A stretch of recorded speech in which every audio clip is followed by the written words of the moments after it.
Hello, I'm Trinity. 0, 1. Let's get started. The respect and affection of other people is one of the most important things in life.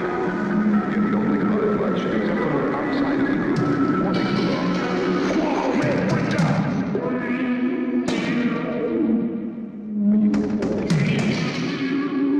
You know I'm not sacrifice. I was sitting wishing I was. Today we're gonna be outside because I want to be outside. I was like, why not? Let's change up the scenery. Because I know we're doing shadow work, but that doesn't mean we have to always be in a dark room. And we're gonna get right to it. Not Feliz Navidad is in my head, but I'm crying. Is that a kiwi? Anyway, I already know that my downloads are gonna come in a lot more smoother anyway because I'll be outside. And yeah, I just got the shower, fresh breath, everything. Yeah, that's so really good. This is episode 7. Yes, episode 7. Let me set this up. These are what we have left. We have Serpent of Light, Black Sand Beach, and Bratz versus Barbies. We also have one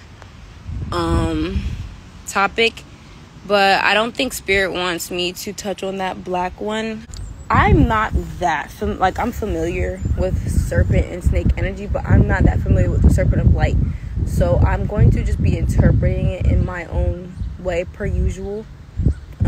If anyone has more education on the actual Serpent of Light and how that plays into spirituality and everything, feel free to comment below in the comment section. I'm not taking that away from anybody. I'm just interpreting down what the Spirit is giving us to do the shadow work. That is all, okay? Because these are just phrases I'm getting from Spirit, so I can build upon them. They're not always necessarily the exact thing, if you get what I'm saying.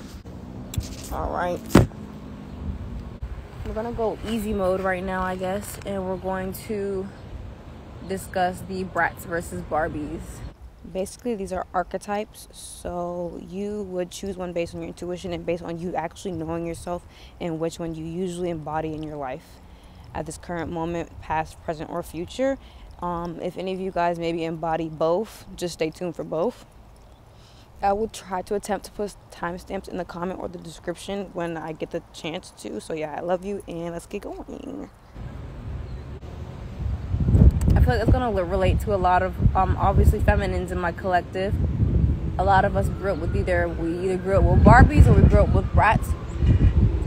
If you're lucky, you grew up with both. But when referring to the energy of Barbies and Bratz, they're not polar opposites, but they're very different. Barbies are a little bit more prissy, a little bit more uppity, and a little bit more bougie. Not to say the energy of the Bratz aren't bougie, but they have a little bit more colloquial diction, so to speak. They're a little bit more hip, a little bit more sassy, and I guess you could say they're a little bit more urban than the Barbies. And I feel like Spirit sent me this download to discuss within our shadow because obviously it plays into our childhood and how we grew up. I feel like as women or as feminines, we tend to internalize the things we grew up on very deeply. So when talking about the Bratz doll or the Barbie doll, we're like, oh, I'm a brat. We grew up and yeah, I'm a brat. Or yeah, I'm a Barbie doll, I'm a Barbie. And we heavily identify with these, I guess you could say, idols. That's still idolization in a sense. And if it's not idolization, we fully embody these energies. The point is realizing that they're very, very similar as far as energy goes. Because if we don't realize that the similarities between these two energies within the feminine aspect, then the Barbie archetype and the Bratz archetype are going to always be fighting and always be competing against each other. Especially, I don't want to say this, but over men. Because even men will view a certain woman as a Barbie or a brat, so to speak. I hope you guys can hear me. But yeah, even men will view a woman as a Barbie or a brat. walking. But when a woman refers to herself, oh, she's a brat, it's in the word, a brat, okay? And as adults, like, real talk, bruh, we can't be wandering or roaming the energies of the world with this brat energy our entire lives. Especially, there are some women in their 50s that are still holding on to this archetype. Oh, the audio sounds good. Oh, period. Nah, but there are still women in their 30s, 40s, 50s still holding on to this archetype of being a Barbie or a brat. Let's just be pretty dolls in general, okay? And we don't even have to refer to each other or ourselves as dolls. But when it comes to the brat archetype, I feel like Spirit is saying that you need to work on, again, the temper. If not the temper, the sassiness. Because the women that have the brat archetype are the ones that are quick to call men sassy. And I'm not here to stick up for women or stick up for men. I'm not choosy when it comes to sides. Like, I'm very androgynous anyway. So in that right, I'm going to talk about both sides. But right now, I'm talking about women. So a lot of people on the brat archetype tend to call men sassy. And it's crazy how that has become a trend or a term. It makes it seem like a man's sassy for even fucking, I don't know, I'll see a man do something and then they just quickly have to say like no homo, or they'll quickly be like have to stop, like, you know, that strips the inner child of a man. And then some women wonder why they don't have a lot of male friends, or wonder why their man cheats. I'm not saying this is the reason why their man cheats on them, but just they wonder why they have bad encounters with men that's not balanced. I guess I'm not saying I don't have bad encounters with men, but it's a 50-50 balance. Like, I still have very, very great encounters with men. So I just, like, I'm not understanding where this whole word sassy is still at, like, a thing. Because it's like, you're enabling a lot of different, let me get my thoughts together. It's just disheartening because I'm the oldest of 7 kids, right? I have 2 younger brothers. So there are young men in my field, you know what I'm saying, my family. And I'm around, like, men, like, healthy, good men are in my life. So when you at least have certain examples, or even if you didn't have them in your family, maybe you had coaches, or maybe you had teachers. I feel like everybody at one point in their life has had a healthy example of what a good man is. I'm tired of certain women be like, oh, I've never seen a good man, bro. What the fuck are you talking about? Like, you maybe in your immediate family, maybe not. Maybe if some of you guys are growing up in like rougher areas or rougher family dynamics, but you've had a coach or a teacher or even like a man that held the door for you at the grocery store. Like, bro, like, you've seen an example of an upstanding man. I'm really tired of that whole thing about there are no good men in the world. It is always about perspective. Anyway, let's go back to the Barbie, because we've touched on brats a lot. So yeah, when it comes to the Barbie side, I feel like women who identify as Barbies, and I'm talking about this in a spiritual sense, I'm not really putting too much emphasis on, oh, Barbie versus Barbie, okay? But the Barbie energy, I'm just getting, they place too much emphasis on needing a man to save them, or having the man be their father. You see, before I deep dive into the Barbie section, I want to clarify that you yourself can embody or withhold both brat and Barbie energy within one's vessel. You don't have to always identify with one, because obviously life fluctuates and life is nuanced, and a lot of things aren't black and white. They both contain toxic dynamics. One is a little bit too independent and one is a little bit too codependent.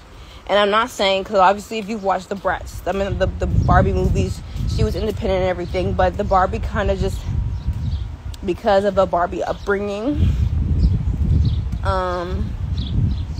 they kind of tend to view men as superheroes, which isn't a bad thing.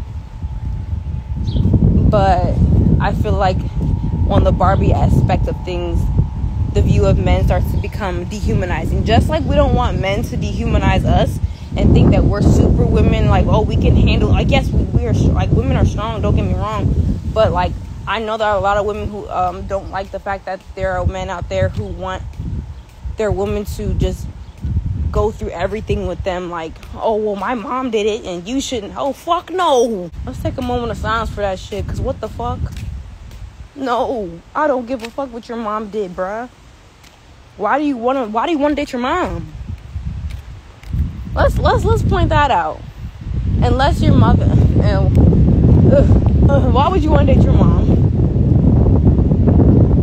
Okay, I'm gonna bring it back because we're still talking about the women. But yeah, that's what I'm talking about. Just the dehumanization of men. Oh, they're supposed to do this. You're supposed to do this. You're supposed to do this. You're supposed to do this, and I'm not supposed to lift a finger.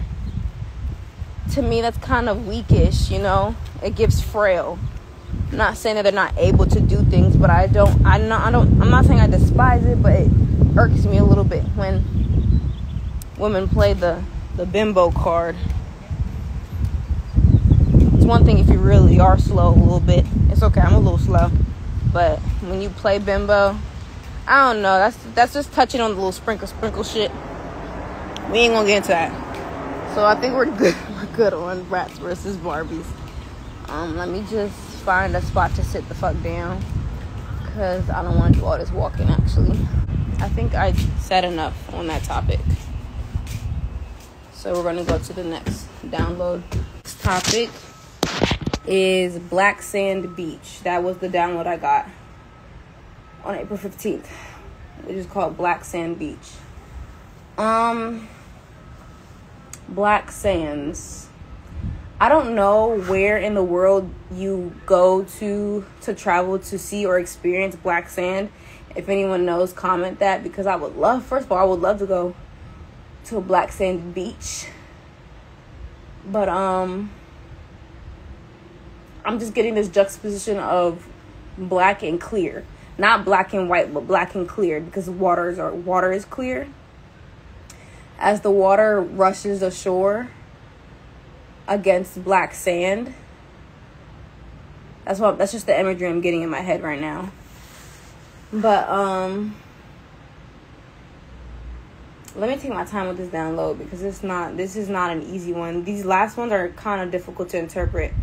I already said that the shadow work is going to get a little bit deeper, a little bit more difficult, a little bit more inchy, you know what I'm saying, as the months go on. So give me a little time. Hi, love.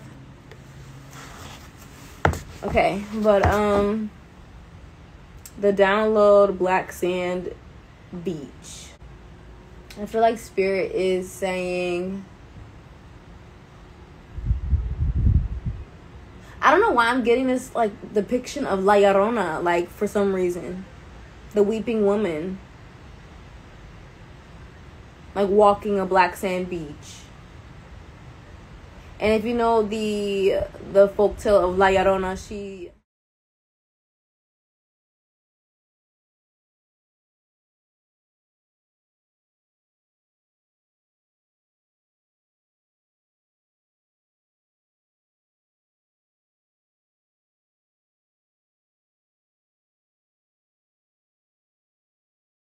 I think she had lost her baby or something. Forgive me if I'm wrong, because it's been a while since I've done research on La Llorona or even spoke her name.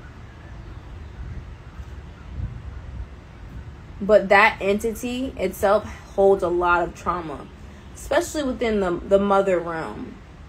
I want to give my condolence to any woman who has experienced a miscarriage or who have experienced any type of violence towards their children that caused them to lose their children.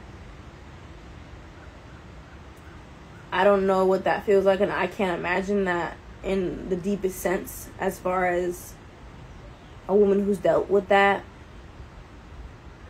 I don't know why Spirit wants me to touch on this, because it's not something I've physically have been through, maybe in this lifetime. Maybe I've experienced it in another lifetime, and that's why Spirit is allowing me to kind of speak on it. But I was talking about this in another video, but saying that usually spiritually, when a woman loses a baby, they tend to only really lose the physical form of the child, and the spirit is still in heaven in a sense. And I guess the spiritual reasons as to why women can have I'm not going over the physical reasons why a woman can end up going through a miscarriage, but the spiritual reasons why some things can be miscarried, and not just babies, even creative ideas, is because the place where the creation or the seed was not built for it, or it wasn't healthy enough for it to be healthily grown. So now I think I'm transitioning from more like a physical sense of a miscarriage, but a miscarriage of creative ideas, or a miscarriage of something that was supposed to be created purely. When a feminine and masculine energy comes together to create something, they both have to be in a certain type of alignment in order for that thing to grow in a pure sense. Or else that seed will grow in a more karmic sense, or it won't grow at all. But if that seed really, oh my gosh, that's a big ass vulture. That vulture is soaring right now. If a seed really does not want to be incarnated with those parents, like literally, they see the contract and they're like, oh no. I think God will rip the contract before it even gets started, and then that's kind of how I interpret how a stillbirth happens. I know this is probably going to sound very insensitive, but I'm just legitimately discussing the spiritual aspect of having miscarriages, and maybe it'll actually lighten somebody's heart a little bit, because knowing that your spirit baby is still in another realm waiting for it to be born, but in a better circumstances with a better partner and a better version of yourself, I feel like that knowing that and understanding and overstanding that eases some of the pain, at least a little bit of the pain, you know? Because that baby will end up coming in another form of a human, but just in another vessel. I feel like that this is reminding me of a movie I watched years ago called The Butterfly Effect. I don't know if any of you guys have watched that, but yeah, I'm gonna get off that topic just because I know how that can go. So I'm gonna go ahead and erase